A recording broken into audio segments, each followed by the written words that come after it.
அல்லேலூயா. நல்ல பிதாவே, நன்றியோடு ஸ்தோத்திரிக்கிறோம். அற்புதமான இந்த உயிர்த்தெழுந்த இந்த மாலை ஆராதனைக்காக கூட நன்றி செலுத்துகிறோம். கர்த்தர் தொடர்ந்து உடைய மனதில் இருக்கிற ஒவ்வொரு உபதேசங்களினாலும் நீர் எங்களை நிறைத்து நடத்தும்படி ஒப்பு கொடுக்கிறோம். தேவனுடைய சத்தம் எங்கள் இருதயங்களுடைய ஆழங்களில் ஆழமாக பதிந்து நல்ல நிலத்தில் விதைக்கப்பட்ட விதை போல அது நல்ல பலன்களை கொடுக்கத்தக்கதாக, அதுக்கு எதிராக சத்துரு தன்னுடைய வல்லமையை செயல்படுத்தாதபடிக்கு நீர் எங்களை நல்ல பலனுக்கிடையராக நடத்தும்படி ஒப்பு கொடுத்து ஜெபிக்கிறோம். நீ விரும்புகிற நிலங்களாக விதைகளாக முளைக்கட்டும். கர்த்தர் அப்படி செய்யப்புற ஸ்தோத்திரிக்கிறோம். தொடர்ந்து பிரசனத்துக்கு ஒப்பு கொடுக்கிறோம்.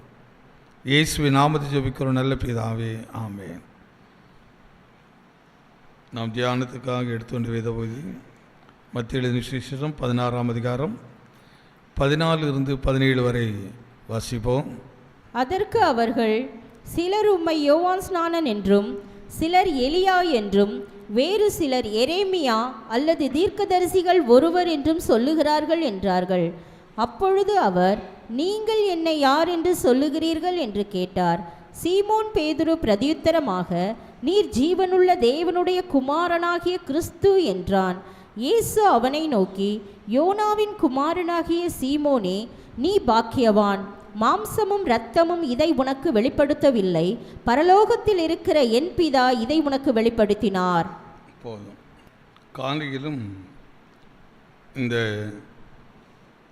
வார்த்தையின் அடிப்படையில் நாம் தியானிக்க கர்த்தர் நமக்கு உதவி செய்தார். குறிப்பாக வாசித்ததில் 3 முக்கியமான ஒரு பகுதி. இயேசு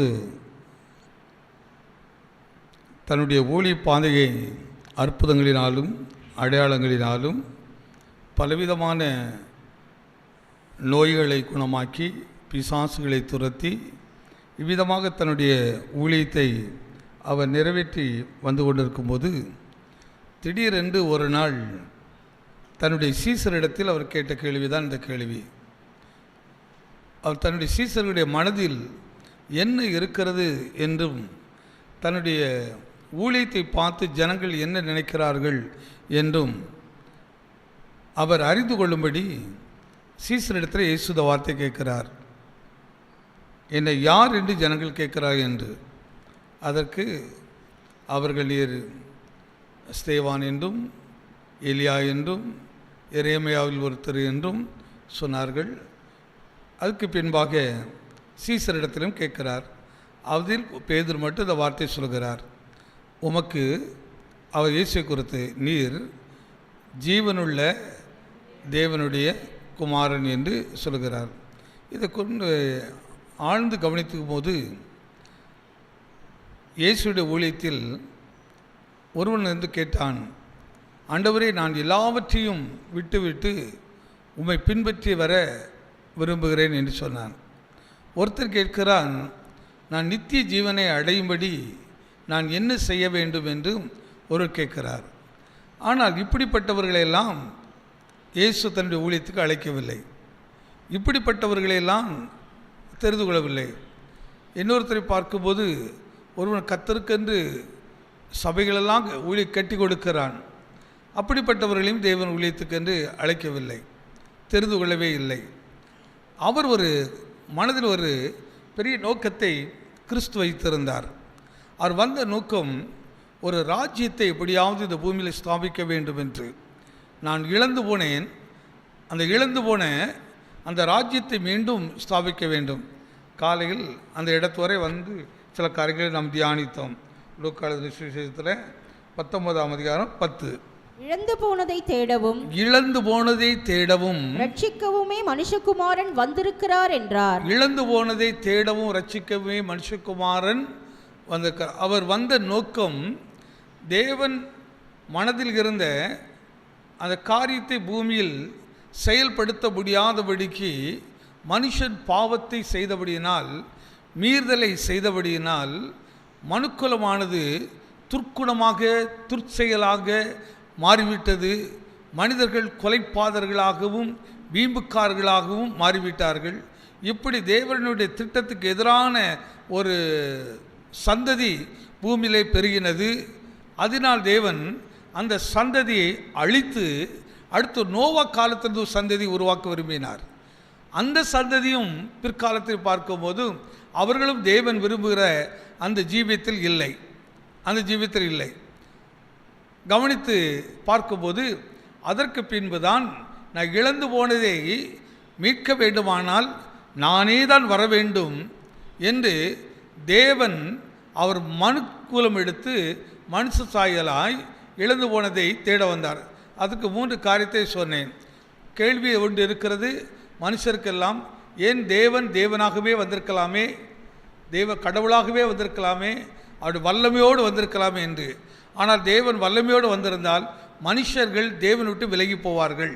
அதுக்கு 3 காரியத்தை குறித்து சொன்னேன். 3 காரியத்தில் எப்படி மனுஷர்கள் விலகி போனார்கள் என்று. அதற்கு பின்புதான் பிதாவாகி தேவன் இந்த நோக்கத்தை நிறைவேற்ற தன் குமாரனை, சொந்த குமாரனாக இயேசுவை, தேவகுமாரனை இந்த பூமியில் மனுஷ அவதாரம் எடுக்க வைக்கிறார். மனுஷ சாயலாகவே பிறக்கிறார். எதற்காக என்று சொன்னால், மனுஷன் என்னை விட்டு விலகி ஓடக்கூடாது, என்னை குறித்து பயப்படக்கூடாது. அவன் பயந்து அவன் என்னை விட்டு விலகி விடாதபடிக்கு மனிதனோடு நானும் இருக்க வேண்டும், மனிதர்களும் என்னோடு இருக்க வேண்டும் என்றார். இழந்து போனதை எப்படியாவது மீட்டெடுக்க வேண்டும். அவர்களுக்கு நிறைய உபதேசங்களை அதனால் சொல்லணும். அதாவது உபதேசத்தினாலே தான் ஜனங்களை பரிசுத்தப்படுத்த முடியும், வசனத்தினாலே தான் ஜனங்களை மீட்டெடுக்க முடியும். ஆனால் தான் வசனத்துக்கு கீழ்ப்படியாதவர்கள் யாராக இருந்தாலும், எத்தனை வருஷ கிறிஸ்தவர்களாக இருந்தாலும், வசனத்துக்கு கீழ்ப்படியாதவர்கள் பிசாசு சந்ததிகளை தவிர கிறிஸ்துவின் சந்ததி கிடையாது. தேவன் எதிர்பார்க்கிற அந்த ராஜ்யத்துக்கு அந்த உள்ளாக வர முடியாத ஜனங்கள் அவர்கள். அதனால் தான் வசனம் ரொம்ப முக்கியம்.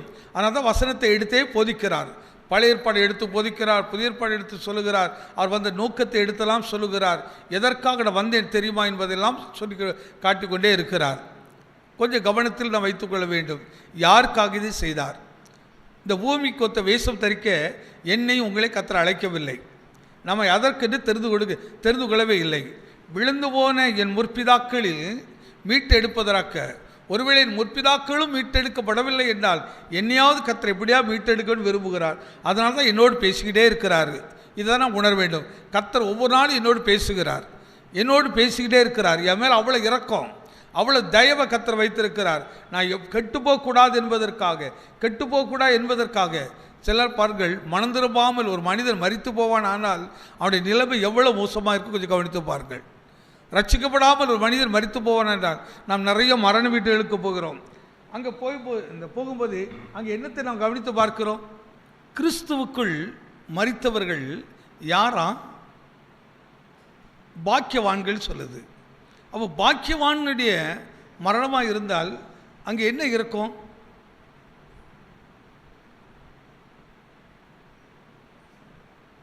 அங்கே என்ன நடக்கும்? பொதுவாக நம்ம சொல்லுவோம், ஐயா இன்னார் எனக்கு படிக்க உதவி செய்தார், அல்ல என் வீட்டு கல்யாணத்தை எனக்கு உதவி செய்தார். இந்த கல்யாணத்துக்கு உதவி செய்ததுனாலையும், படிக்க உதவி செய்ததுனாலும், வீடு கட்ட உதவி செய்ததுனாலையும், எனக்கு துணியை வாங்கி கொடுத்ததுனாலையும், எனக்கு சாப்பாடு கொடுத்ததுனாலையும் அவர் என்ன செய்ய முடியாது? பாக்கியவானாக மாற முடியாது. இவைகளெல்லாம் சன்மார்க்கலும் செய்கிறார்கள், துன்மார்க்கலும் செய்கிறார்கள். எல்லா மனுஷனும் செய்கிறான். இதை செய்கிறதுனாலே ஒரு மனுஷன் பாக்கியவானாக மாறுகிறவே முடியாது. அவன் அன்பின் குமாரனுடைய ராஜ்யத்துக்குள் பிரவேசிக்க முடியாது. இவைகளெல்லாம் செய்கிறதுனாலே நாம் பெரும்பகுதி என்ன செய்கிறோம்? என்ன இந்த வசனத்திலும், இந்த சிறியோருக்கு நீ எதை செய்கிறாயோ அதை நீ எனக்கே செய்கின்றாய். அதனால் நான் கடவுளுக்கு இதை செய்து விட்டேன். கடவுளுக்கு எல்லாரும் செய்கிறார்கள். நம்மை விட பிரஜாதர் அதிகமாக செய்கிறார்கள், அதிகமாக அதை செய்கிறார்கள், அதிகமாக பக்தி உள்ளவர்களாக இருக்கிறார்கள். நம்மளை விட ஆலயத்துக்கு போக வேண்டுமானால் குளித்து சுத்தம் இல்லாமல் ஆலயத்துக்கு வர மாட்டார்கள். கிறிஸ்தவ எத்தனையோ குளிக்காமே ஆலயத்துக்கு வருவார்கள்.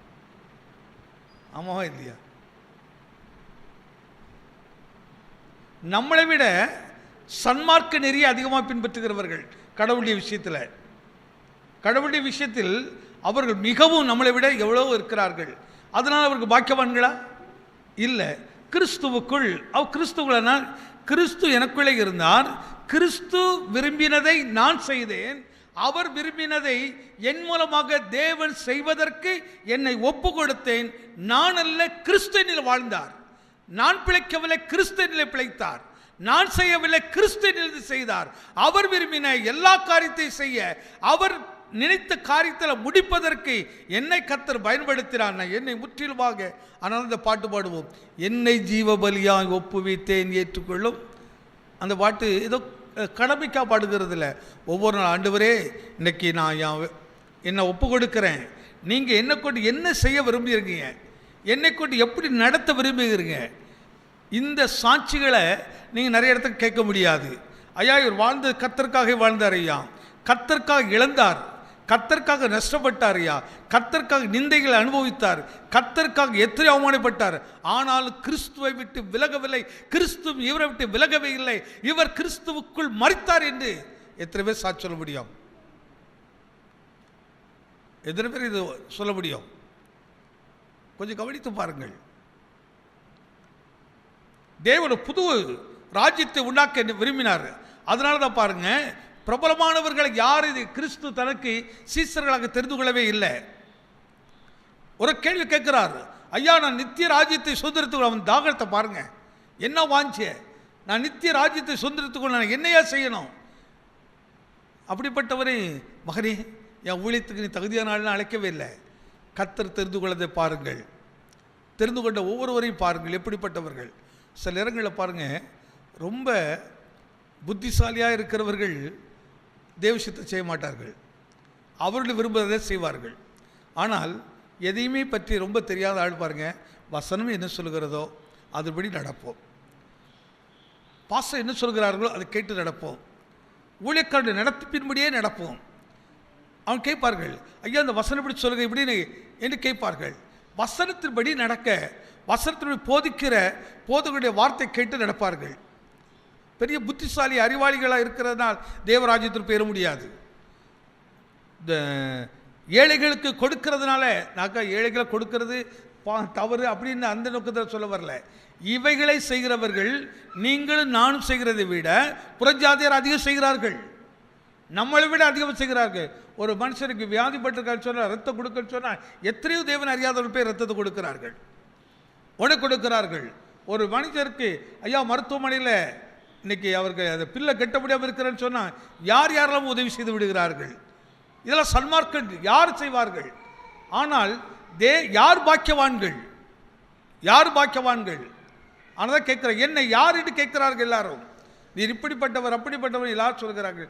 நீங்கள் என்ன நினைக்கிறீர்கள் சொல்லும்போது, அப்பொழுது பேதுருக்கு ஒரு காரியம் வெளிப்படுத்தப்படுகிறது. உனக்கு மாம்சமும் வெளிப்படுத்தவில்லை, இரத்தமும் வெளிப்படுத்தவில்லை, உனக்கு பரலோகம் வெளிப்படுத்துகிறது, அதனால நீ பாக்கியவான் என்று சொன்னார். அப்போ இது எதை காட்டுகிறது? மாம்சத்தின் வெளிப்பாடோ இரத்தத்தின் வெளிப்பாடை தாண்டி பரலோகத்தின் வெளிப்பாடு நமக்கு வேண்டும். அதாவது பரலோகத்தை குறித்த வெளிப்பாடு. இன்றைக்கி பரலோகத்தை குறித்து நம்ம அதாவது அங்கொன்று இங்கொன்று பேசுவோம், ஆனால் அதுதான் முக்கியம் என்று சொல்ல மாட்டோம். அதுக்கு தான் உன்னை தெரிந்தெடுத்திருக்கிறாய் என்று சொல்ல மாட்டோம், அதற்கு தான் அழைக்கப்பட்டிருக்கிறாய் என்று சொல்ல மாட்டோம். பரலோகத்தின் நிமித்தம் இந்த பூமியில் நீ எதை இழந்தாலும் பரவாயில்லை என்று சொல்கிறது இல்லை, இழக்கிறதுக்கு நான் தயாராக இல்லை. யாருக்காவது பரலோகத்தின் நிமித்தம் இந்த பூமியுடைய ஒரு ஆசீர்வாதத்தை விட்டு கொடுக்க நம் மனதில் தைரியம் இருக்குதா? அப்படி இருந்தால் அவங்க மட்டும் கருத்தை வைத்து ஒரு ஆமீன் சொல்லுங்கள். ஐயா நான் பரலோகத்துக்காக, தேவனுடைய வசனத்துக்காக எனக்கு லாபமானதை நான் நஷ்டம் என்று விட்டேன் என்று சொல்லுங்க. மட்டும் கரங்களை வைத்து ஒரு ஆமீன் சொல்லுங்க.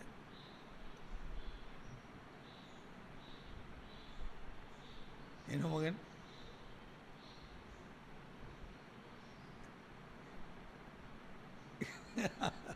என்ன ஒருத்தர் கூட ரொம்ப கஷ்டமா இருக்க கேள்வி, ரொம்ப கஷ்டமா இருக்குதா? அப்போ எப்படி நான் தேவனுக்காக வாழ்றேன்னு எப்படி சொல்ல முடியும்? எப்படி நான் தேவனுடைய பிள்ளை என்று சொல்ல முடியும்? அப்படி ஆனால் அதுதான் சொல்லுகிறேன், நிறைய நேரங்களிலே 90% அந்த இடத்தில் இறுதி காலங்களில் பொய்யை தான் பேசுவோம். இறுதி காலங்களில் யாராவது ஒரு சாட்சிகள், ஐயா இவர் தேவனுடைய வசனத்துக்காக எல்லாத்தையும் இழந்தவர். பவுல் இதை குறித்து பிற்காலத்தை பேசுகிறார். எனக்கு லாபமான அனைத்தையும் நான் நஷ்டம் என்று விட்டேன். அதனால தான் பவுலை தேர்ந்தெடுத்தார் கர்த்தர். தேவன் அவருடைய நோக்கத்தை நிறைவேற்றுவதற்கும் அவர் விரும்புகிறதை செய்வதற்கும் என்னை குறித்து பவுலுக்கு பரலோகத்தின் வெளிப்பாடு கிடைத்தபடினால இப்போ அவருக்கு லாபம் நஷ்ட கணக்க பார்க்கல.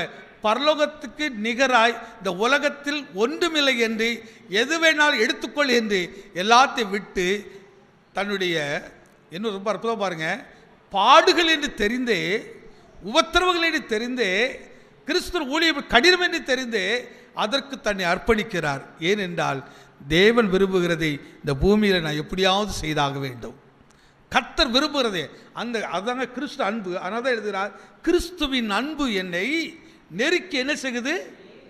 ஆண்டவருடைய அன்பு நம்ம நெருக்கி ஏவ பாருங்க, நம்ம அமைதியில் இருக்கவே முடியாது. அந்த அன்பு நமக்குள்ள இருந்து செயல்படும் போது. ஆனால் தான் அன்பில்லாதவன் தேவனை அறியான்.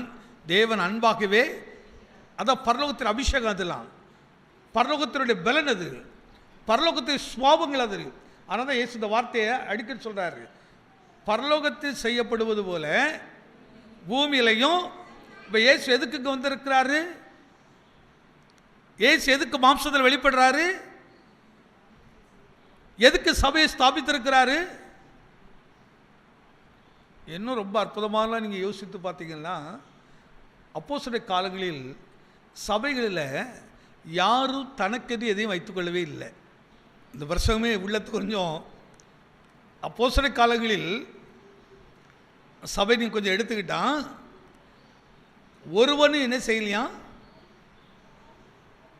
இதெல்லாம் நல்லா தெரிஞ்ச விஷயம் தானே. தனக்கென்று எதை என்ன செய்யலை, வச்சுக்கொள்ளவே இல்லை. அதுக்காக சோம்பேறியாக இருந்தார்களா? இல்லை, எல்லாரும் உழைத்தார்கள். இதை தான் இந்த கம்யூனிஸ்ட் கட்சியினுடைய அந்த கொள்கையில் ஒரு பகுதி நீங்கள் இதை பார்க்கலாம். ஒரு பெரும் பகுதி எவ்வளோ சம்பாதிச்சாலும் அதை எங்கே கொடுத்துடணும்? கவர்மெண்ட் கொடுத்துடணும். கவர்மெண்ட் அதை என்ன செய்யும்? எல்லாத்துக்கும் என்ன செய்கிறது? இலவசமாகவே கொடுக்கும், எல்லாத்தையும் கொடுக்கும். ஒரு குடும்பத்தை எடுத்துக்கிடுங்க, ஒரு குறிப்பிட்ட காலத்துக்கு முன்பாக கூட்டு குடும்பம் இருக்கும். ஒரு 5-6 சகோதரர் இருப்பார்கள், அவருடைய பிள்ளைகள் இருப்பார்கள். ஆனால் எல்லாரும் நல்லா சாப்பிடுவார்கள். அந்த குடும்பத்தில் உழைக்கிறவர்களும் இருப்பார்கள், உழைக்க முடியாதவர்களும் இருப்பார்கள். ஆனால் ஒருவருக்கும் என்ன செய்யாது? ஒரு குறையும் இருக்காது. எல்லாரும் நன்றாக இருப்பார்கள். பிசாசு எப்படி கட் பண்ணுறான் பாருங்க, கூட்டும் வேண்டாம் குடும்பமும் வேண்டாம், நாம் இருவர் நமக்கு எதுக்கு இன்னொருவர் இந்த மாதிரி ஆயிட்டாங்க. நம்ம 2 பேர் தான் போதும், வேற ஒருத்தருமே வேண்டாம். நம்ம ஒருத்தர் வேற யாருமே வேண்டாம். நாமே வாழ வேண்டும், நாம் உழைக்க வேண்டும், நமக்கு வைத்துக்கொள்ள வேண்டும், நாமே புசிக்க வேண்டும், நாமே செலவு வேண்டும். நம்ம யாரும் என்ன செய்யக்கூடாது? கேள்வி கூட கேட்கக்கூடாது. நான் இதான் பிசாசு அழகான தந்திரம் பாருங்க, அப்படி கட் பண்ணி எங்கேயோ இங்கேயோ நடந்துச்சுது. இப்படி பார்த்தீங்களா, அங்கோ இங்கோ இன்று தான் கேள்விப்பட முடிகிறது இன்றைக்கு ஐக்கியமாக இருக்கிறார்கள் என்று. சங்கீதம் 113 சொல்கிறது, 133 சொல்கிறது, சகோதரர்கள் ஒருமித்து வாசம் பண்ணுவது எத்தனை இன்பமும் எத்தனை நன்மையும் ஆனது. இந்த இன்பமும் இந்த நன்மையும் எனக்கு இப்போ வேண்டாம். இந்த இன்பமும் வேண்டாம், இந்த நன்மை எனக்கு வேண்டாம். அதாவது சகோதரனோடு சேர்ந்து வாழ்வது அவ்வளவு வெறுப்பாக மாறினது, அவ்வளவு துயரமாக மாறினது, அவ்வளவு கசப்பாக நம்ம மாறிவிட்டது. இங்கே எந்த குடும்பத்திலேயாவது சகோதரர் ஒற்றுமையாக இருக்கிறார்களா? சகோதரனுக்கு சகோதரன் எப்படி, சில கொஞ்சம் வருத்தமாக தான் இருக்குது. ஆனாலும் சபைக்கு சொல்கிறதை காதுள்ளவன் கேட்டுதான் ஆகணும்.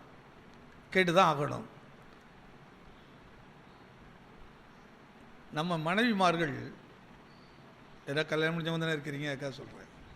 நம்முடைய மனைவிமார்கள் நம்மிடத்தில் வந்து,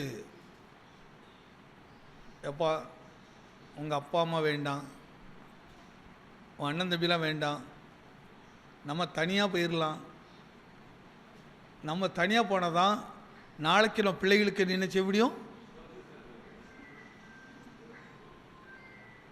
இந்த வார்த்தை நல்லா இருக்கா நல்லா இல்லையா? இது அக்கறையோடு சொல்கிறது தானே? என்ன வாஞ்சலி என்ன பேசவே மாட்டேங்கிறீங்க? இது அக்கறை தானே? உங்கள் மனைவி உங்கள் மேலே அக்கறைப்படுறதை விட வேறு ஏற்பட முடியுமா? கொஞ்சம் கவனிச்சு பாருங்க. அப்படி சொல்லுவது. ஆனால் தான் ஆதியாமத்தில் படிக்கும்போது ஏவாளில் அழகாக பேசின உடனே அந்த ஏவாள் அழகாக எடுத்து புருஷனுக்கு சொல்லி, தான் செத்ததை போதாது என்று தன் கணவனையும் பிரிச்சுவல் மரணத்தை உண்டாக்கும்படி தான் புசித்ததை தன் கணவனுக்கு கொடுத்தார்கள். 2 பேர் புசித்த உடனே அவர்களுக்குள் இருந்த மகிமை, அவளுக்கு இந்த தேவ ஆசீர்வாதம் அவரிடத்து பிடுங்கப்பட்டது. இப்பொழுது வெறும் மண்ணாக மாறுகிறார்கள். வெறும் மண்ணாக மாறுறபடினால் நிர்வாணி என்று அறிந்தார்கள். நிர்வாணியை அறிந்த உடனே இப்போ தேவனை பார்க்க முடியவில்லை, தேவ சத்தத்தை கேட்க முடியவில்லை, ஓடி போய் ஒளிந்து கொள்கிறார்கள். எப்போ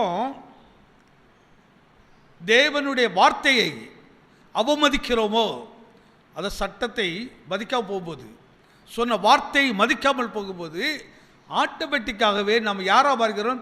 நிர்வாணிகளாக மாறிவிடுகிறோம். நிர்வாணிகளாய் மாறும்போது பாருங்கள், இப்போ ஒரு சின்ன குழந்தை ஒரு நாள் ஏனோக்கிட்டு போயிருந்தேன்.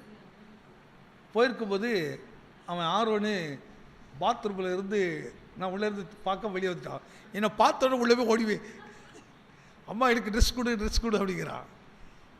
எதுக்கு? அவன் இப்படி ஒரு குட்டி பையன், அவனுக்கு ட்ரெஸ் இல்லைன்னு ஒன்று என்ன செய்யுது?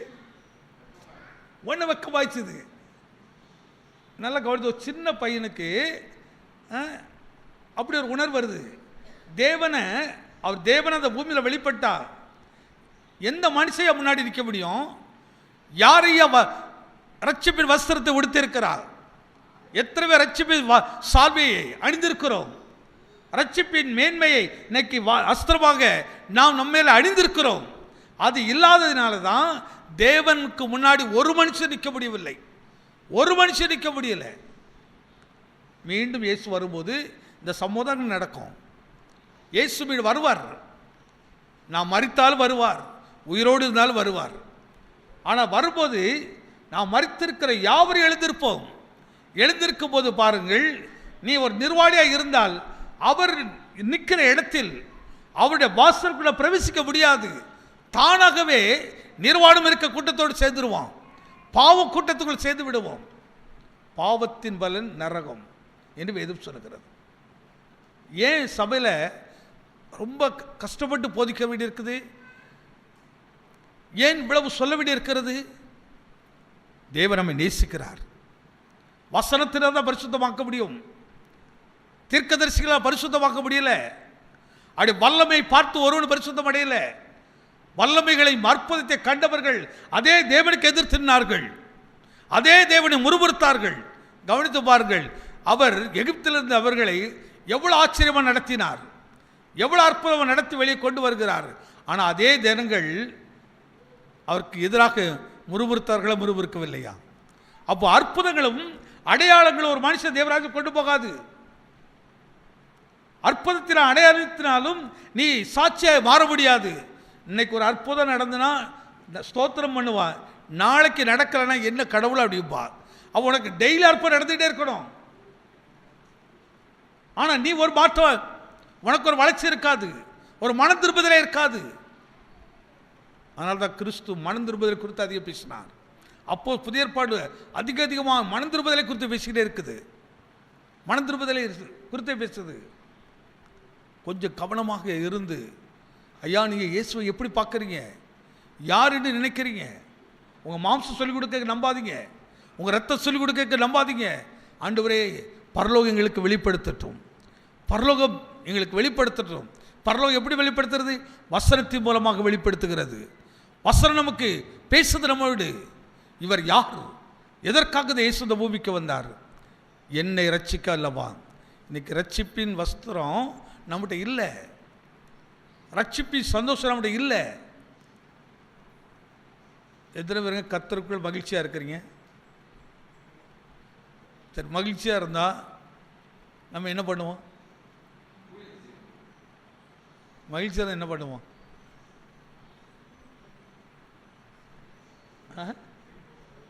கேட்கல,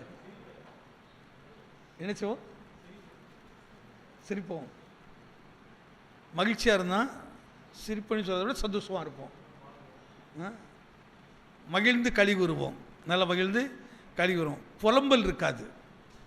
அது இல்லையே, இது இல்லையே, அது என்னாச்சு, இது என்னாச்சு, இந்த புலம்பல் இருக்கவே இருக்காது. ஒருத்தருக்கு ஒரு அருமையான ஊழியக்காரர் விதமாக சொன்னார். அவர் வீட்டில் நாளைக்கு அவங்க பையனுக்கு பர்த்டே, பிறந்த நாள். இவர் ஊழியக்காரர், அந்த அம்மாவும் ஊழிய செய்கிறவங்க. இவங்களுக்கு என்ன வருமானமும் கிடையாது, கடவுளுக்கு ஊழிய செய்கிறவர்கள். இப்போ நாளைக்கு பையன், அப்பா எனக்கு நாளைக்கு பர்த்டே நீட்டு 2 நாளைக்கு முன்னாடி சொல்லிகிட்டு இருக்கிறான், எனக்கு ஒரு புது ட்ரெஸ் வேணும், எனக்கு இது வேணும்னுட்டு. இப்போ இவருக்கு நாளைக்கு காலையில் பர்த்டே பிள்ளைக்கு, இப்போ இந்த பிள்ளைக்கு நாளைக்கு கொடுக்கணும், ஆனால் ஒன்றுமே இல்லை. இவர் மகிழ்ச்சியாக இருக்க முடியும் நினைக்கிறீங்களா? மகிழ்ச்சியாக இருக்க முடியுமா? நைட்டில் அவர் நல்லா தனி ரூமில் போனார், நல்லா கர்த்தரை ஸ்தோத்திரம் பண்ணுகிறாரு. ஆண்டவரே என் பிள்ளைக்கு பர்த்டே, இதெல்லாம் சொல்லவே இல்லை. ஆண்டவரே நீ கொடுத்துருக்கிற அந்த உன்னதமான ரட்சிப்புக்காக ஸ்தோத்திரிக்கிறேன். எனக்கு ஒரு பெரிய மகிழ்ச்சி இருக்குதப்பா. நான் இன்னைக்கு கூட நீர் வந்தால் நான் உம்மோடு இப்படி ராஜ்யத்தில் வருவதற்கு என்னை ஆயத்தப்படுத்தி வைத்திருக்கிறீரே ஸ்தோத்திரம். இந்த பூமியினுடைய எந்த கரைத்திரை இல்லாதபடி என்னை நடத்திருக்கிறீரே ஸ்தோத்திரம் என்று நல்லா பாட்டு பாடுகிறேன். இங்கே பையனுக்கு இதை கேட்குறது தகப்பனுக்கு என்னதான் ஆச்சு தெரியலையே. நாளைக்கு எனக்கு பர்த்டே, இன்னும் ஒன்று கூட இவர் எனக்கு ஒரு ட்ரெஸ் கூட எடுத்துரல, எதுவுமே செய்யலை. இவர் அந்த பாட்டு பாடிக்கிட்டு அவர் பாடு மகிழ்ச்சியாக இருக்கிறார் என்று. மறுநாள் காலையிலே எழுப்புகிறார். காலையில் பையன் என்ன செய்யணும், வந்து அப்பாட்ட வந்து ஜோமுனை வருவான்னு காத்துக்கிட்டே இருக்கிறாரு. ஆனால் பையன் வரவே இல்லை. பையன் வரவே இல்லை. ஏன் வரலன்னு சொன்னால், அப்பா தான் எனக்கு என்ன கொடுக்கல, பர்த்டே ட்ரெஸ் எடுக்கிறதுக்கு ட்ரெஸ் எடுத்து கொடுக்கல, காசும் கொடுக்கல. இவனுக்கு பெரிய கோபம், அப்பா எனக்கு எல்லாம் கொடுக்கவே இல்லை, எதுவுமே கொடுக்கல. ஆனால் இவர் வரலையே நீட்டு இவர் வருத்தப்படவே இல்லை, வருத்தப்படவே இல்லை. பிள்ளை கர்த்தருடையது, கர்த்தர் எனக்கு கொடுக்கலன்னு கொடுக்கல, கர்த்தர் கொடுத்தா கொடுக்க போகிறேன் அப்படின்ட்டு அவரு காலையிலேருந்து அவன் அங்கே ஒய்ஃபும் மாடுகளை ஸ்தோத்திரம் பண்ணி மாடு வச்சிருக்காங்க. திடீரென்று அவங்க நல்ல ஸ்தோத்திரம் பண்ணி மகிழ்ந்து கொண்டு இருக்கும்போது அவங்க வீட்டுக்கு ஒருத்தர் வர்றாங்க ஃபேமிலியாக. வந்துட்டு இந்த பையனுக்கு மட்டும் ட்ரெஸ்ஸை கொடுத்து வரல, அந்த குடும்பத்தில் இருக்க எல்லாருக்கும் ட்ரெஸ்ஸு, எல்லாருக்கும் ட்ரெஸ் எடுத்துகிட்டு வராரு. ட்ரெஸ்ஸு மட்டும் இல்லை, காலையில் நல்ல சப்பாத்தி, இடியாப்பம், ஸ்வீட்டு எல்லாத்தையும் எடுத்துக்கிட்டு வர்றாங்க. என்ன அப்படின்னா, ஐயா எங்களுக்கு கல்யாண நாள், அதனால கல்யாண நாளில் நாங்கள் யாருக்காவது என்ன செய்யணும் அப்படின்ட்டு நானும் என் மனைவி பேசிக்கிட்டே இருந்தோம். ஆனால் நேற்று நைட்டில் ஆண்டவர் எங்களுக்கு உங்கள் முகத்தை காட்டினார், உங்கள் முகத்தை காட்டினார். உடனடியாக நாங்கள் நைட்டில் 9:30 மணிக்கு ஒரு கடை சாத்துற நேரம் போய் உடனடியாக நான் என்ன நினச்சிரோம், உங்களுக்கு தேவையான ட்ரெஸ் எல்லாம் எடுத்தோம். அப்புறம் வீட்டில் காலை எந்திரிச்சு இதெல்லாம் சமைத்து ரெடி பண்ணணும், பண்ணி கொண்டு என்ன செய்தோம், கொடுக்கும்படி ஆண்டவர் எங்களுக்கு உதவி செய்தார். ஆமே. ரட்சிக்கப்பட்ட ஒரு மனிதனுக்கு இல்லை என்று கவலை இருந்துச்சுதா? ஆனால் யாருக்கு கவலை இருந்துச்சு? ரட்சிக்கப்படாத மகனுக்கு கவலை இருந்துச்சு. அதான் ரட்சிப்பு எவ்வளோ பெரிய தெரியுமா? ஏன் ரட்சிப்பை உண்டாக்க இயேசு வந்தார்? இந்த உலகம் கொடுக்காத ஒரு மகிழ்ச்சியும் சந்தோஷத்தையும் அவருடைய ரட்சிப்பு கொடுக்கும். ஏன்னா ரட்சிப்புங்கிற மீட்பு. இந்த உலகத்திலிருந்து மீட்கப்பட்டுறான், உலகத்தில் ஆசையிலிருந்து மீட்கப்படுகிறான், அந்த இச்சையிலிருந்து மீட்கப்படுகிறான், அந்த அதன் மேல் எந்த விதமான ஈடுபாடுகள் இல்லாதபடி மீட்கப்படுகிறான். இருந்தாலும் சந்தோஷப்படுகிறான், இல்லைனாலும் சந்தோஷப்படுகிறான். பர்த்டேக்கு ட்ரெஸ் எடுத்து கொடுக்கல, இப்போ யார் வெறுத்துட்டா? யார் வெறுத்துட்டான்? பெத்த தகப்பன் பிள்ளையை வெறுக்கிறான், பிள்ளை தகப்பனை வெறுக்குது. எதற்கு இந்த தகப்பன் என்ன ஊழியம் செய்கிறார் என்ன என்று அந்த தகப்பன் முகத்தை பார்க்க விட விரும்பல. ரூபை விட்டு வெளியே வரல. கவனித்து பாருங்க. ஆனால் கர்த்தர் வெறுத்தாரா? இதாங்க ரட்சிக்கப்பட்டவனுக்கு இந்த உலகம் கொடுக்காத ஒரு பெரிய ஐஸ்வர்யத்தை கர்த்தர் வைத்திருக்கிறார், ஒரு பெரிய பொக்கிஷத்தை எனக்கு வைத்திருக்கிறார். அதான் சொல்ற, உங்கள் இருதயம் கலங்காதிருப்பதாக, உங்கள் துக்கம் சந்தோஷமாய் மாறும். சும்மா ஸ்தோத்திரம் பண்றது இல்லைங்க, சும்மா டான்ஸ் ஆடுவதில்லை. நெருக்கப்படுவதும் உபத்திரப்படுவதும் இயேசு மாம்சத்தில் வெளிப்பட்டது எனக்காக தான், எனக்காக வெளிப்பட்டாருங்க. எனக்கு பெரிய ரட்சிப்பை கொடுக்கும்படி அவர் வெளிப்பட்டார். அதான் பவுல் எழுதுறார் பாருங்க, வாசிங்க 1 தீமோத்தேயு புத்தகம் 1ஆம் அதிகாரம் 15ஆம் வசனத்தில் அப்போஸ்தலர் பவுல் எப்படி அதை ருசித்து சொல்கிறார் பாருங்கள். எல்லாம் தெரியும் வசனம் தானே. 1 தீமோத்தேயு புத்தகம் 1ஆம் அதிகாரம் 15வது வசனம். பாவிகளை ரட்சிக்க கிறிஸ்து இயேசு உலகத்துக்கு வந்தார் என்கிற வார்த்தை உண்மையும் எல்லா அங்கீகரிப்புக்கும் பாத்திரமானது. அவர்களில் பிரதான பாவி நான். கரங்களை தட்டி ஆண்டவருடைய நாமத்தை பயன்படுத்துறோம். அவர் சொல்றா பாருங்க, இவர்கள் அல்லையா, பாவிகளிலே மோசமான பாவினா. ஆனால் ஒரு வசனம் சொன்னது, பாவிகளை ரட்சிக்கதான் இயேசு இந்த பூமிக்கு மாம்சத்தில் வெளிப்பட்டார் என்ற வார்த்தை ஒரு நாள் நான் நம்பவில்லை, ஒரு நாள் ஏற்றுக்கொள்ளவில்லை.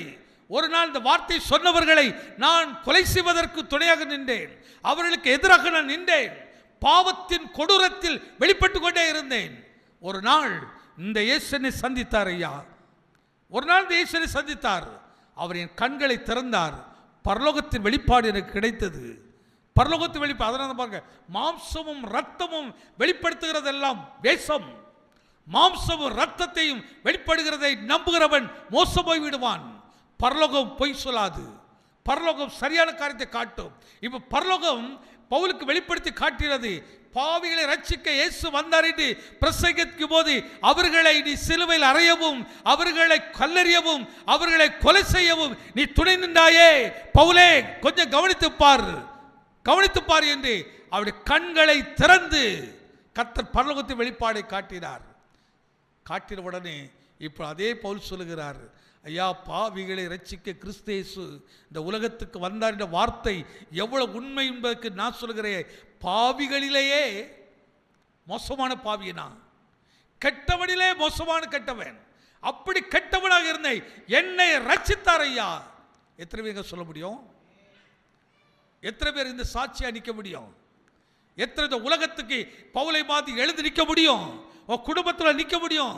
நீ தேவனுடைய பிள்ளைங்கிறதை எப்படி வெளிப்படுத்த முடியும்? நான் ஒரு காலத்தில் இப்படி இருந்தையா, இன்னைக்கு இந்த காலத்தை என்னை கர்த்தர் எப்படி மாற்றியிருக்கிறார் என்று.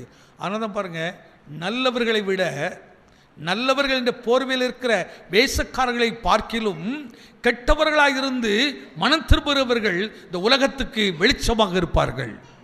ஏன்னா அவன் உண்மையிலே பாவிகள். அவன் தேவனை அறியாது இருந்தான், தேவனை புரியாமல் இருந்ததுனால தவறுகளை செய்தான். ஆனால் கிறிஸ்து யார் என்பதை விளங்கின உடனே, அவன் கண்கள் திறக்கப்பட்ட உடனே அவன் அந்த இயேசுவுக்காக தன் ஜீவனையே கொடுக்க முன் வந்துகிறான். பாடுவோம், என்ன பாடுவோம்? என்ன கொடுப்பேன். நீ ஒன்றையும் கொடுக்க வேண்டாம், அவர் உனக்கு கொடுத்தது பாதுகாத்தா போதும். அவர் உனக்கு கொடுத்த ரட்சிப்பு இருக்குதே, அந்த ரட்சிப்பு கரைவிடாதபடி அந்த ரட்சிப்பை பாதுகாத்தால் போதும், அந்த ரட்சிப்பின் வெளிச்சத்தை வெளிப்படுத்தினால் போதும். பவுல் எழுதுறார் பாருங்க, ரொம்ப அற்புதமாக எழுதுறாரு. அந்த வார்த்தை, பவுல் சொன்ன வார்த்தையை மீண்டும் எல்லாரும் சேர்ந்துக்கிடுங்க.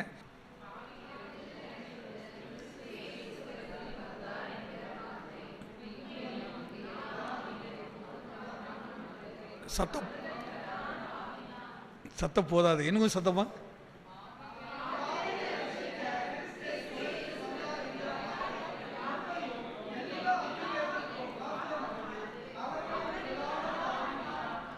அவைகளில் அந்த எவ்வளோ ஓப்பனாக சொல்கிறார் பாருங்க. கொஞ்சம் கூட அவர் நினைச்சல, கூச்சப்படலை. அவன் சாதாரண மனிதனா, ஸோ சாதாரண மனிதன் கிடையாது, செல்வந்தன், படித்த மனிதன், பெரிய அறிவாளி. ஆனால் அந்த அறிவுலாம் இந்த ரட்சிப்பு வந்தவொடனே குப்பையாக போயிட்டுது. அந்த மேன்மேலாம் ஒன்றுக்கு உதவாமல் போயிடுச்சுது, ஒன்றுக்கு உதவ போயிடுச்சுது. உடனே அவர் சொல்கிறாரு, பாவிகளை ரட்சி. அந்த வார்த்தை எவ்வளோ உண்மை உள்ளதுங்குது. அதுக்கு யாரோ அடையாளம் இல்லைங்க, நான் தான் சாட்சிகள். அதனால தான் வேதம் சொல்கிறேன், நீங்கள் எனக்கு சாட்சிகளாக இருப்பீர்கள். ஆமே. அப்போ நான் வசிக்கிற இடத்துல யாருக்கு சாட்சி? ஐயா, அவன் வீட்டுக்கு யார் சாட்சி? வேலை செய்கிற இடத்துல யார் சாட்சி? கிறிஸ்தவன் என்று சொல்லும்போது முதல்ல பரியாசம் பண்ணுவான், அதுக்கு பின்பு உன்னை பார்த்து அவர்கள் பயப்படுவார்கள். எத்தனை நம்புறீங்க? உன்னை பார்த்து பயப்படுவார்கள், முதல்ல பரியாசம் பண்ணுவார்கள், அற்பம் நினைப்பார்கள், அதுக்கப்புறம் உன்னை தூக்கி கனப்படுத்தி வைப்பார்கள். ஒரு மனுஷனை விளங்கிக்கிட்டாங்கன்னு வச்சுக்கோங்க. அதனால தான் அவங்க கஷ்டப்படுத்துகிறாங்க, உன்னை திட்டுறாங்க, அவமானப்படுத்த, நீனு 10 பேர் திட்டிடாத, சோர்ந்து போயிடாத. அதனால் சொல்ல, நன்மை செய்ய சோர்ந்து விடாமல் மீண்டும் அதே இடத்துல நன்மை செய்ய, மீண்டும் அதே இடத்துல உண்மையாக உள்ள. உன்னை அற்பமாக நினைக்கிறாங்கன்னுட்டு சில இதெல்லாம் சபையில் ஏதாவது ஒரு விஷயம்னா, எனக்கு இன்னும் பாஸ்டர் மதியம் கொடுக்கல, ஒன்றும் கொடுக்கல, நாங்கள் எதுக்கு போகணும், இதை 4 பேர் போய் சொல்லுவாங்க. பாஸ்டர் பாருங்க, யாருக்குமே மதிப்பு கொடுக்குறது இன்னும் வயசு இல்லை அப்படி. அது 4 பேருக்கு, அவர் 4 பேருக்கு. சென்ட் ஜான்ஸ் சர்ச்சுங்கிறது ஏதோ உலகத்துக்காக கத்திர தேடுகிற இடம் கிடையாது. நம்ம நோக்கமே தேவன் மனதில் இருக்கிற சபையாக மாறுங்கிறது தான். தேவன் விரும்புகிறத உலக விரும்புகிற சபையாக நம்ம விரும்புகிறது இல்லை. அது ரொம்ப ஈஸி. பார்த்துக்கிடுங்க, இந்த உலகத்துக்கு ஏற்ற சபையை மாற்றுறது, அப்படி வளர்க்குறது ரொம்ப ஈஸி. இந்த உலகம் நமக்கு எல்லாம் சாதகமாக இருக்கும், ஒன்று கூட எதிர்த்திருக்காது. எதுக்கு மட்டும்தான் எதிர்த்து நிற்கும்? உண்மை உள்ளவனுக்கு தான் எதிர்த்து நிற்கும். நீ நீதியாக நடக்கும்போது தான் எதிர்த்து நிற்கும். ஆனால் எதிர்த்து நிற்கிறதே அப்படின்ட்டு நீதியை விட்டு விலகிடக்கூடாது, உண்மையை விட்டு விலகிடக்கூடாது. எந்த சூழலிலும் தேவன் விரும்புகிறதே நான் செய்ய உண்மை உள்ளவனாக இருக்கிறேன். பவுலை கொஞ்சம் கவனித்து பாருங்கள். அதுக்கப்புறம் அவருக்கு வந்த பாடுகள், உபத்திரவங்கள். பேதுரு கொஞ்சம் கவனித்து பாருங்கள், அவளை எப்படி நிலைத்து நின்றார்கள். ஏனென்றா பரலோகம் அவங்களுக்கு வெளிப்பாடை கொடுத்துச்சுது. மாம்சமும் ரத்தமும் வெளிப்படுத்தவே இல்லை. இன்றைக்கி தீர்க்கதரிசனம் கூட சில இடத்துல மாம்சத்தில் தான் சொல்லுவோம், ரத்தத்தில் இருக்கிற உணர்வை வச்சு சொல்லுவோம். அது அப்படி, இது இப்படி. பெரும்பகுதி மாம்சமும் ரத்த அறிவில் பிரசங்கம் பண்ணுவோம். அந்த பிரசங்கம் அது மனுஷன் யாருக்கு அது பிடிக்கும்னு சொன்னால், பாவத்தை விரும்புகிறவளுக்கு அது பிடிக்கும், தேவனை விரும்புகிறவளுக்கு அது தவறிட்டு தெரியும். பேசும்போதே அந்த மாம்சமா ஆவியா என்னன்னு அழகாக விளங்கும். அதுதான் பவுல் எடுத்துக்காரு. இதே கருத்து சங்கீதக்காரர்களோட ஒரு வார்த்தை எடுத்து காட்டுற பாருங்க. சங்கீதம் 14ஆம் சங்கீதம் 3ஆம் வசனத்தை பாருங்களேன். பழைய ஏற்பாட்டில் கூட தாவீது இந்த காரியத்தை எடுத்து அழகாக சொல்கிறாரு. என் தேவனாகிய கர்த்தாவே, நீர் நோக்கி பார்த்து எனக்கு செவி கொடுத்தருளும். நான் மரண நித்திரை அடையாதபடிக்கு என் கண்களை தெளிவாக்கும். என்னுடைய கண்களை தெளிவாக்கும். அவனை மேற்கொண்டேன் என்று என் பகைஞன் சொல்லாதபடிக்கு நான் தள்ளாடுகிறதினால் என் சத்துருக்கள் களி கூறாதபடிக்கும் இப்படி செய்தருளும். எப்படி செய்யணும்? எப்படி செய்யணும்?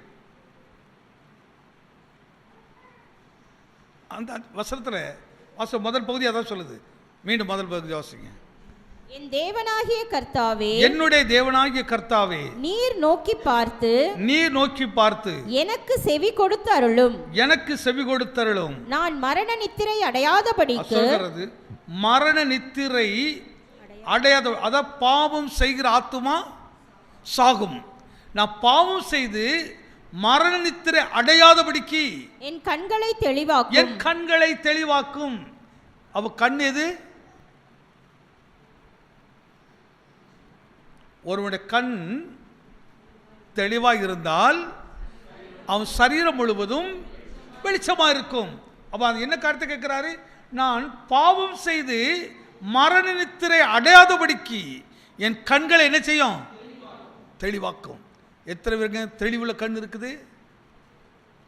தெளிவுள்ள கண் இருக்குது. பாவம் தவற செய்துட்டோன்னா உனக்கு சரீரம் இருக்கும், சரித்த உயிரும் இருக்கும், ஆனால் ஆவிக்குரிய மரணம் உண்டாயிரும், ஆவிக்குரிய டெத்து நடக்குங்க. எனக்கு அது நேரிடக்கூடாது என்பதற்காக என் கண்களை என்ன செய்யும்? தெளிவாக்கும். இதுதான் புதிய ஏற்பாடு சொல்கிறது. ஒருவன் கண் தெளிவாக இருந்தால் அவன் சரீரம் முழுவதும் வெளிச்சமாக இருக்கும். அதே காரியத்தை இன்னொரு கருத்து பவுல் எழுதுறார் பாருங்க. ரோமர் 3ஆம் அதிகாரம் 12ஆம் வசனம். ரோமருக்கு எழுதின நிருபம். எல்லோரும் வழி தப்பி ஏகமாய் கெட்டு போனார்கள். நன்மை செய்கிறவன் ஒருவனும் இல்லை, ஒருவராகிலும் இல்லை. பவுல் எழுதுறாரு, தகப்பனே சொல்றாரு, எல்லாரும், அந்த வார்த்தை மீன் படிங்க, எல்லாரும் வழி தப்பி. எல்லோரும் யாரெல்லாமுங்க? எல்லோரும் யாரு?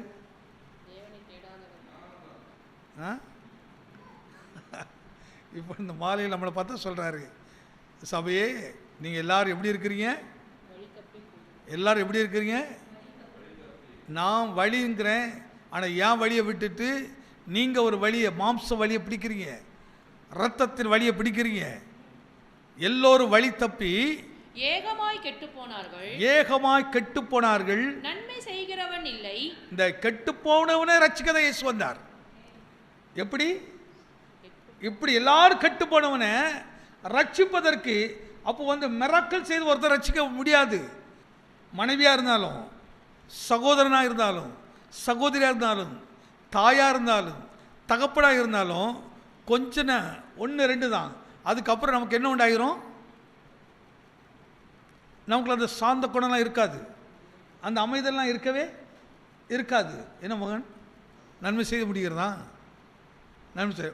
அப்போ நம் கோபமும் எரிச்சல் அடைந்தா இப்போ நம்ம நல்லவர்களா? நம்ம நல்லவர்களா? எல்லோரும் வழி விலகி கெட்டு போகிறதற்கு என்ன வழிகளை உண்டாக்குவானோ அத்தனை வழிகளை உண்டாக்கி. இங்கே தான் என்ன ரகசியம் இருக்குன்னு சொன்னால், எனக்கு இந்த உபத்திரவத்தை சத்துரு உண்டாக்குறான். ஒரு மனிதனுடைய தாழ்மையுள்ள ஜெபம், ஒரு மனிதன் கிறிஸ்துவை அறிந்த விதம், ஒரு மனிதனுக்கு பரலோக வெளிப்பாடு கொடுக்கிறது. நீ மாம்சத்தோடு யுத்தம் பண்ணாத, உன் இரத்தத்தோடு நீ யுத்தம் பண்ணாத, உனக்கு நான் ஒரு வெளிப்பாடை கொடுக்கிறேன், இயேசுவை கொஞ்சம் கவனித்துப்பார் என்று தேவனுக்கு ஒரு வெளிப்பாடை கொடுத்து அப்படியே செய்ய வைக்கிறார். அந்த வீட்டுக்குள்ளே ஒரு மாற்றம் வந்தது. இதை குறித்து எரேமியா சொல்கிறா பாருங்க. எரேமியா புஸ்தகம் 18ஆம் அதிகாரம் 1-6 வரை சில காரியங்களை கொஞ்சம் வாசித்து பாருங்கள். கர்த்தரால் எரேமியாவுக்கு உண்டான வசனம்: நீ எழுந்து குயவன் வீட்டிற்கு போ, அங்கே என் வார்த்தைகளை உனக்கு தெரிவிப்பேன் என்றார். அப்படியே நான் குயவன் வீட்டிற்கு போனேன். இதோ அவன் திரிகையினாலே வணைந்து கொண்டிருந்தான். குயவன் வணைந்து கொண்டிருந்த மண்பாண்டம் அவன் கையிலே கெட்டு போயிற்று.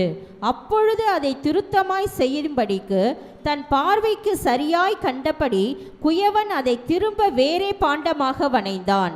அப்பொழுது கர்த்தருடைய வசனம் எனக்கு உண்டாகி, அவர், இஸ்ரவேல் குடும்பத்தாரே, இந்த குயவன் செய்தது போல நான் உங்களுக்கு செய்யக்கூடாதோ என்று கர்த்தர் சொல்லுகிறார். இதோ கரங்களை தட்டி ஆண்டவரை உதவிப்படுத்துங்க.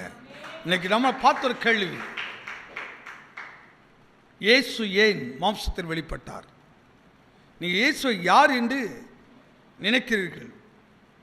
இன்னைக்கு நீங்கள் அவர் யார் நினைக்கிறீங்க? எதுக்கு மாம்சத்தில் வெளிப்பட்டார்? அவருக்கு ஒரு பாடத்தை கற்றுக் கொடுக்கிறார் பாருங்க. நீ கர்த்தருடைய வார்த்தை எரேமியாவுக்கு உண்டாகி நீ என்ன பண்ணு, எழுந்து குயவனுடைய வீட்டுக்கு போ, அங்கே என் வார்த்தைகளை உனக்கு தெரிவிப்பேன்.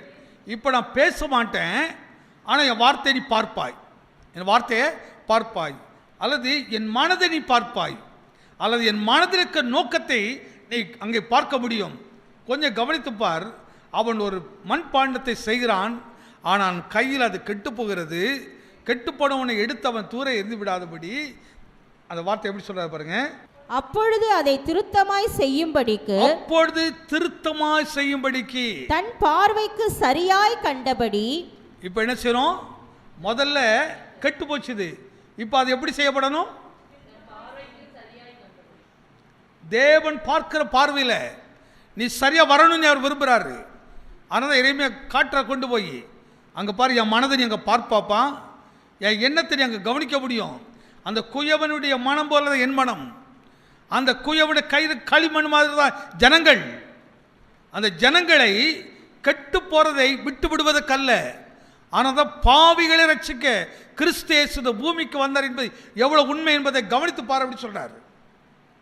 கெட்டு போறவனை கெட்டு போற விடுறதில்ல, மீண்டும் அவருடைய பார்வைக்கு அது எப்படி தெரியணுமா?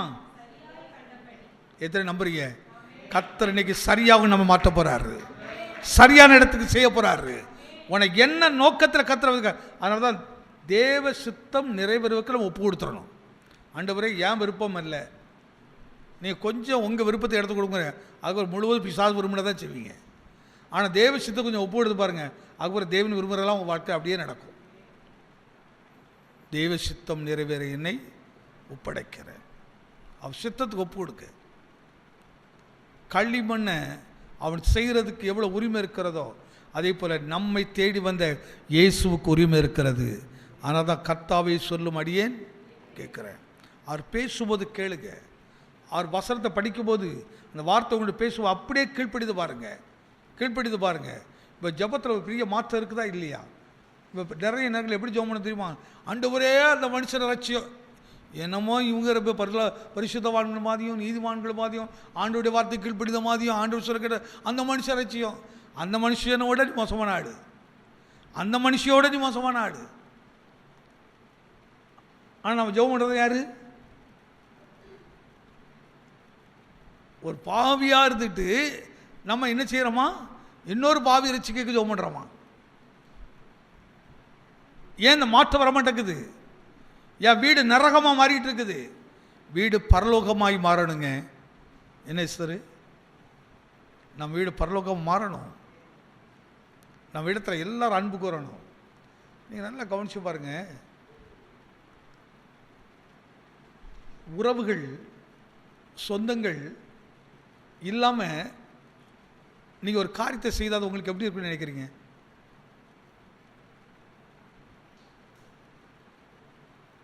அது எப்படி இருக்குன்னு நினைக்கிறீங்க? ஏன் அவர் சொல்றாரு சகோதரர்கள் ஒருமித்து வாசம் பண்ணுவது எத்தனை நன்மையும் எத்தனை இன்பமானது. அப்போ சகோதரர்களை ஏன் ஒற்றுமையாக இருக்கக்கூடாது இப்படி பிரிக்கிறது? ரொம்ப ஆச்சரியமாக இருக்கும். அண்ணன் தம்பி அவ்வளோ ஒற்றுமையாக இருப்பாங்க, ஆனால் திடீர்னு ஒரு குறிப்பிட்ட ஸ்டேஜ் பாருங்கண்ணே, அந்த கல்யாணம் அண்ணன் கல்யாணத்தில் ரொம்ப சந்தோஷமாக எல்லோரும் செய்வாங்க, ரெண்டாவது அண்ணன் கல்யாணத்தில் பாதி பிரிஞ்சிடும், மூன்றாவது தம்பி கல்யாணத்தில் ஒருத்தர் இருக்கவே மாட்டாங்க, போக மாட்டாங்க. ஏன் இப்படி நடக்குது? இவர் அவரை குறை சொல்லுவார், இவர் சொல்லுவார், இவர் சொல்லுவார். எனக்கு இந்த குறை சொல்லுகிறத நான் கேட்க ரொம்ப விரும்புகிறதே கிடையாது. ஏன்னா குறைய பேசுகிறாங்கன்னா முதல்ல அவங்க சரியில்லைன்னு தான் நான் நினைக்கிறாள். குறை பேசுகிற ஆள் அவங்க சரியில்லாதனால தான் குறைய பேசுகிறாங்க. ஐயா என் வீட்டுக்குள்ளே ரட்சிப்பு வரணும் ஐயா. இயேசு மாம்சத்தில் வெளிப்பட்டது. அன்றைக்கு சீசரை பார்த்து இயேசு கேள்வி கேட்டார். இன்றைக்கு காலையிலும் மாலையிலும் கத்த சபையில் கேட்குற கேள்வியை நீங்கள் இன்னும் யார் நினைக்கிறீங்க?